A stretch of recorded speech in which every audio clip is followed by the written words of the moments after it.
Para o que serve a filosofia? É uma pergunta clássica, né?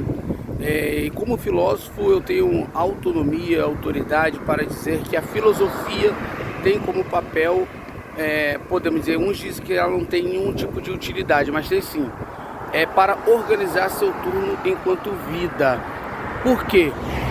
Porque ela consegue fazer você ter um raciocínio organizado, lógico, onde você fez pesquisas sobre todas as possibilidades e mais.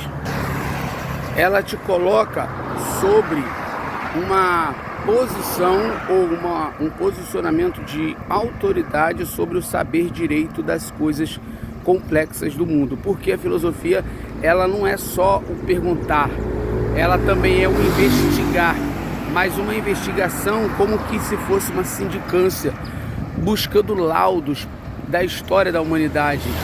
Então a partir daí começa a organizar, e as pessoas que se utilizam da filosofia passam a ter uma liberdade, uma autonomia do pensamento, sem a necessidade da religião, sem a necessidade da política, sem a necessidade de esquemas ou sistemas escravagistas que prendem as pessoas numa matrix. Então a filosofia, ela liberta mesmo. Libertei eu 1000 escravos, teria liberto outros 1000 se estes soubessem que eram escravos. Logo, neste sentido, a filosofia, ela liberta de verdade.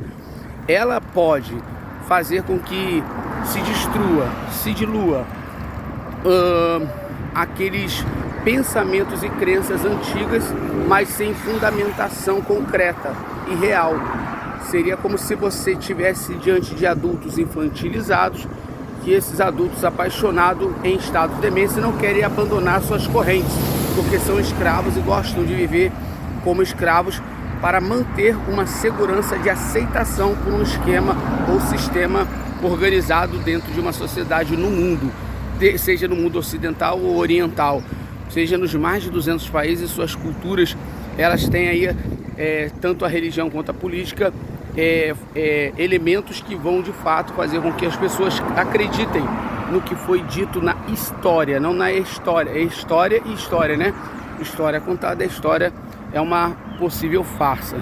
Então, quanto mais você avança na literatura da filosofia, estudando os grandes filósofos, os grandes clássicos, as grandes leituras da filosofia, você então vai se tornando mais livre e mais completo como ser humano. Por exemplo, eu sou fundador da filosofia da imparcialidade participativa no mundo. Sou filósofo, sou escritor, poeta, colunista, palestrante. Então nós temos aí também artista de teatro, né? Nós temos aí uma vasta experiência com a literatura da filosofia, desde a filosofia pré-socrática, antiga, a filosofia africana, asiática, a ocidental, até mesmo os dias contemporâneos. E eu tenho a certeza que a maioria das pessoas, infelizmente, não tem noção de 0,1% daquilo que ela acredita hoje que possa ser apenas uma ilusão. Imagina se elas descobrissem toda a verdade, que também é bem complexa, nada é simples ou fácil de você poder explicar. Mas se elas descobrissem a realidade, elas talvez enlouqueceriam, porque entregaram sua juventude, entregaram suas vidas às suas crenças.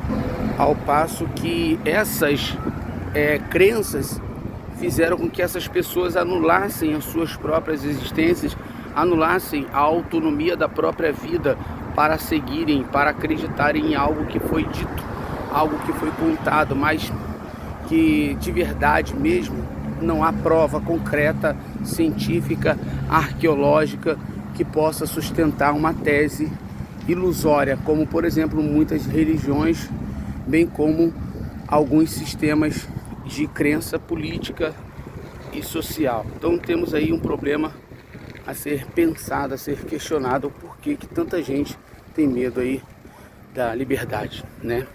Enfim, pessoal, deixei aqui para você e fico muito feliz em poder ter contribuído em algum momento para que você possa pegar essa semente e começar a pesquisar e a estudar, a ler filosofia. Um forte abraço do seu filósofo Nilo Deison.